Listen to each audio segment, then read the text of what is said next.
Welcome to Cut the Crop, keeping you in the know about everything you grow. Researchers, growers and other interesting folk delivering insights and information on topics ranging from agronomy to profitability. Brought to you by the Foundation for Arable Research. Hello and welcome. My name's Alison Stewart and I'm your host of this session of Cut the Crop. And today we have Jo Drummond, our senior cereal researcher. Hi, Jo. Hi, Alison. Okay, and so Jo's with us today and she's going to be talking about a fungicide decision tree that FAR has developed. And so I guess the first question is, what is it and why have we developed it? Well, the decision tree has been developed around that first sort of cereal disease management intervention, the T0. And T0s have they've been around for a long time and they're traditionally seen as a bit of a holding spray.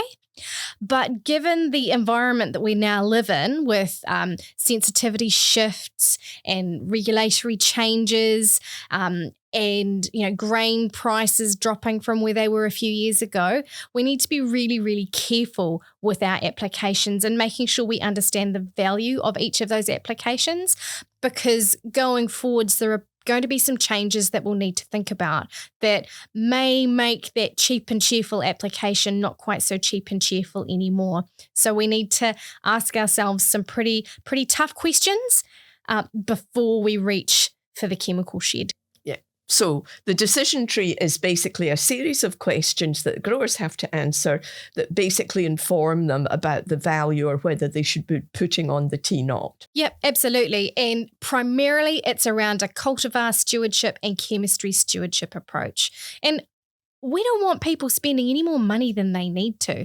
At FAR, I want you to make the most money you can on farm. And if there are ways for you to make more money or maintain your profitability by spending a little bit less without it compromising on the control that you might have or the yield that you get or the money in the bank, then I'm gonna push that pretty hard, because at the end of the day, I want people making as much money as they can. Yeah.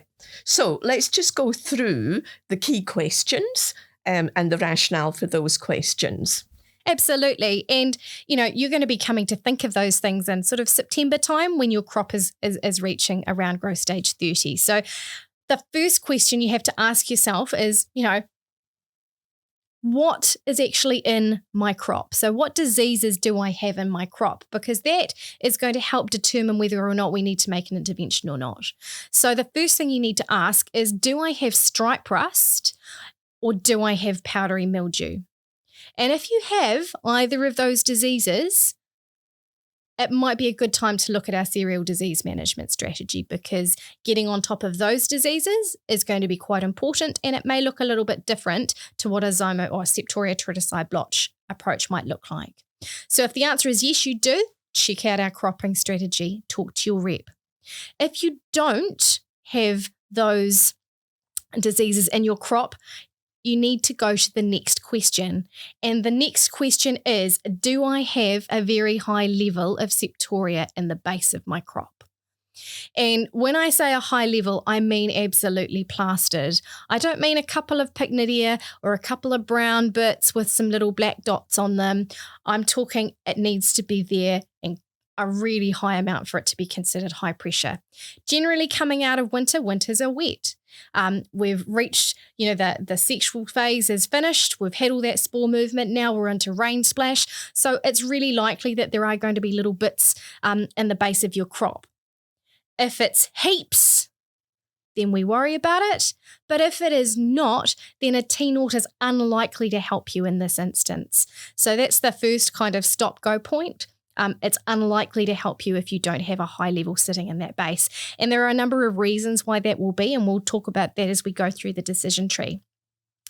The next question is looking and understanding what the disease pressure is. And typically we're looking at our disease pressure conditions through October, November, and December. So September is quite early And like I said, often coming out of winter, it's been a bit wet and it's been a bit humid. We know that at that time of year, it has quite a long latency period. So it can, it's 250 degree days between when you first get an infection event and when you start to see things happening on your plant. So in September, it can be sort of 4 weeks long. So it can be quite a long time.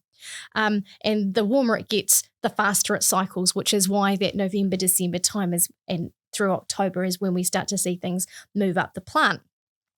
And the things we're looking for is whether we've had relative humidity over 85% at the same time as prolonged leaf wetness.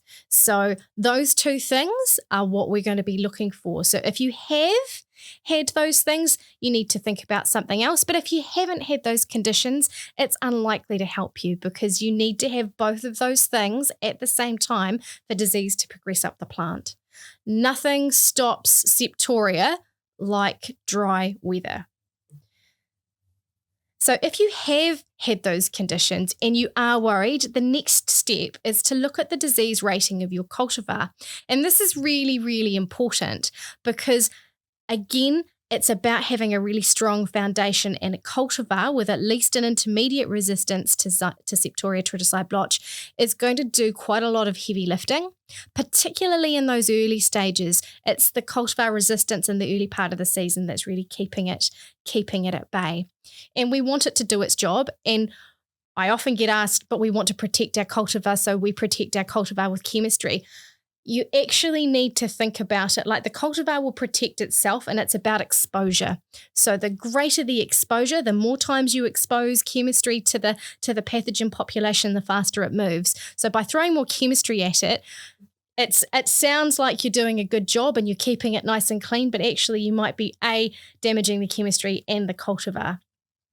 So if your cultivar disease rating is at least moderately resistant, again, a T0 is unlikely to help you in this scenario.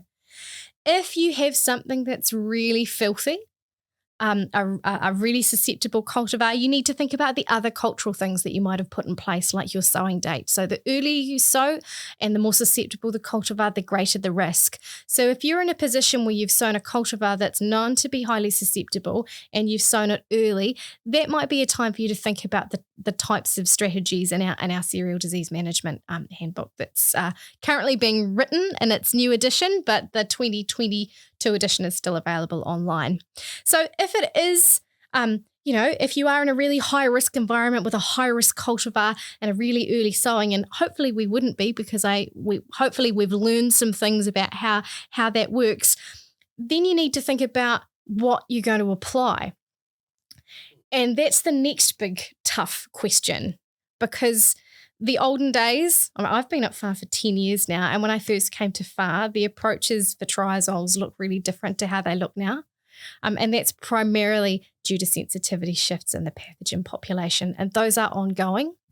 And one of the riskiest things that we can do is put a solo triazole into a program. And a T0 is a classic example of when a solo triazole goes into a program. And we really need to avoid that if we want to continue to use the triazoles, because they're the backbone of our programs and we really need them.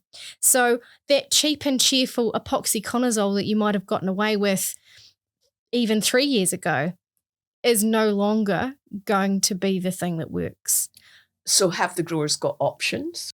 They have got options, but they're going to cost more. So the cheap and cheerful epoxyconazole that you would put on is now looking like a stacked triazole. And once you start getting to stacked triazoles, the price point starts to come up. And again, they're going to have a high efficacy, but you might have spent $40. Now you might have to spend $70. Yeah. So you have to think really carefully about whether or not that's A, going to pay its way, B, whether it's going to stuff up your options for later, because we know that alternating your triazoles within and between seasons is going to be really important, because we know that there's cross resistance out there. So some triazoles can be used together and some can't. So we have to be really careful how we put that together. So just sort of favouring one triazole over another is not going to help us very much. So we need to be really careful. And if we start going down the pathway of having a lot of triazoles, hidden in plain sight on those labels is as a piece of wording that often gets forgotten about. And that piece of wording is, do not use more than 3 triazoles in a season. If you are using a seed treatment, only use 2. So that's hidden in plain sight on product labels. So feel free to look those up. We're really conscious of that.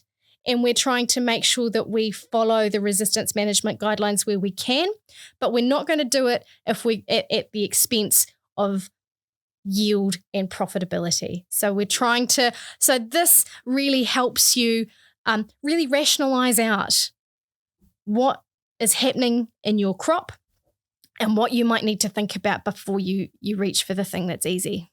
Yeah. So where is this available?